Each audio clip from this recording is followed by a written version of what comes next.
सत साय भाई और बहनों, हमारे चैनल पर पहली बार आए हैं तो चैनल को लाइक एंड सब्सक्राइब जरूर करें। आज हम आपको क्रिसमस का बड़ा महत्व समझाने जा रहे हैं।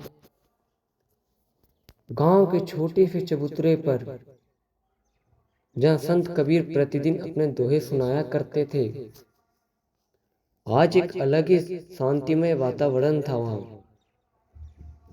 दीपक की लो हिल रही थी और हल्की ठंडी हवा बह रही थी। बालक आरव कबीर के पास बैठा था और उसकी आंखों में जिज्ञासा पहले से भी अधिक थी। कबीर ने आरव की ओर देखा और बोले, बेटा, क्रिसमस सिर्फ एक उत्सव नहीं, यह अंदर के अंधेरे को मिटाने का पर्व भी है। आरव ने पूछा, गुरुदेव, कैसा अंधेरा?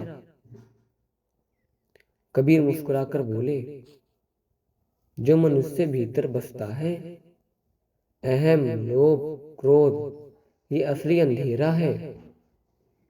जब यीशु ने प्रेम, क्षमा, सहनशीलता का संदेश दिया तो उन्हें लगा, पहले हमने हृदय का प्रकाश जलाओ, यही क्रिसमस का मूल है। आरव से ध्यान से सुन रहा था।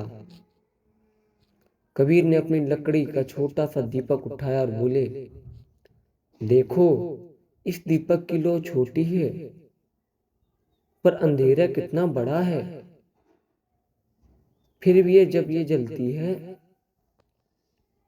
अंधेरा पीछे हटने लगता है। यही है क्रिसमस का महत्व। एक छोटी सी भलाई दुनिया के बड़े अंधेरे को भी हटा सकती है।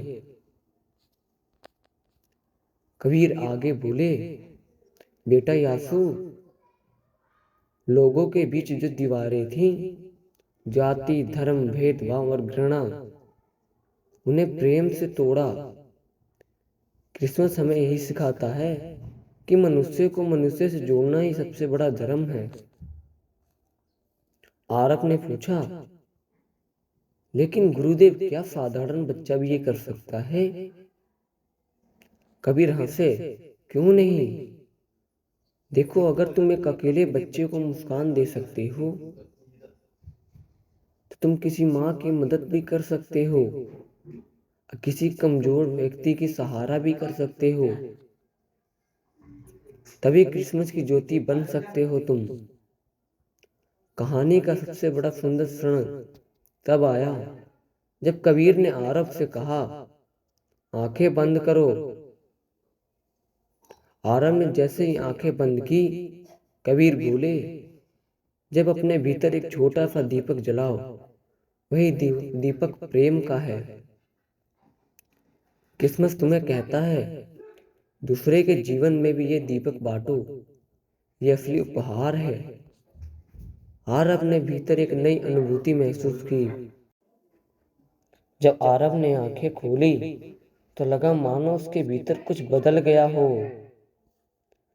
कबीर ने निर्कश दिया, बेटा, क्रिसमस हमें पेड़ सजाने से ज्यादा दिल सजाने की कला सिखाती है।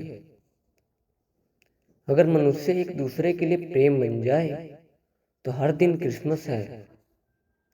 आरव ने सिर झुकाकर कबीर के चरण छू लिए। गुरुदेव, अब मैं समझ गया, क्रिसमस बाहर मनाया नहीं जाता, ये भीतर लिखता है। आरव ने प्रणाम किया। कबीर ने मुस्कुराकर कहा, आज मैं तुम्हें क्रिसमस का अनुभव कराऊंगा। कबीर पहले आरव को नदी किनारे ले गए। ठंडी हवा बह रही थी और दूर से मंदिर, मस्जिद, चर्च की घंटियां और अजान की आवाजें मिलकर एक अद्भुत समर्थन पैदा कर रही थी। कबीर बोले, देखो बेटा, दुनिया में अलग अलग रास्ते हैं, पर सत्य और प्रेम दोनों सबसे समान है। उन्होंने आरव की आंखें बंद करके उन्होंने कहा, क्रिसमस सिर्फ यीशु का जन्म नहीं, बल्कि मनुष्य के भीतर प्रेम का पुनर्जन्म है। ये जन्म हर क्षण हो सकता है, अगर मन शांत हो जाए। आरब ने सांस रोककर सुना। कुछ देर पर एक वृद्ध व्यक्ति लकड़ी उठाने की कोशिश कर रही थी, पर उसके हाथ कांप रहे थे। कबीर ने कहा, आरब चलो, हम किसी से उपहार दें, पर बिना पैकेट, बिना सजावट, बिना नाम के। आरब दौड़कर गया, लकड़ियां उठाई और उस बूढ़े के घर तक पहुंचा दिया। वृद्ध की आंखों भर आई। कबीर ने दूर से मुस्कुराकर कहने लगे, यही है क्रिसमस का पहला चमत्कार। जब तुम बिना किसी अपेक्षा के भलाई करते हो तो तुम यीशु की राह पर चलने लगते हो। आरब ने पहली बार भलाई में इतना सुख महसूस किया। कबीर और आरब आगे चलने लगे। गांव में दो भाई आपस में झगड़ रहे थे, सिर्फ एक रस्सी को लेकर। कबीर ने उस झगड़े को देखा और आरब से पूछा, तुम्हें पता है सबसे बड़ा उपहार क्या है?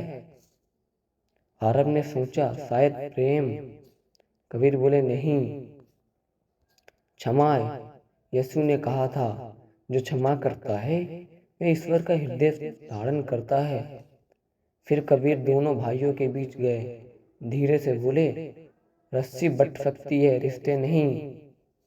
उनकी वाणी ऐसी थी कि दो भाइयों शांत हो गए। आरब ने पहली बार देखा शब्द भी प्रकाश की तरह लोगों के दिल में उतर जाते थे। शाम होने लगी थी। कबीर को पास चबूतरे पर ले गए। उन्होंने एक छोटा सा दीपक जलाया और बोलने लगे, अब मैं तुम्हें क्रिसमस का वास्तविक प्रकाश दिखाता हूँ, जो मोमबत्ती का नहीं मन का होता है। उन्होंने आरब से कहा, आंखें बंद करो और मन को अपने भीतर उतरने दो। अपने हृदय को एक छोटा सा कमरे जैसे बनाओ और अंधेरा होता है। इस दौरान रोशनी आरब के कल्पना में बस गई। कबीर बोले, आप कल्पना करो कि इस कमरे में एक दिव्य व्यक्ति बालक जन्म ले रहा हो। वो वह प्रेम, दया, क्षमा और शांति है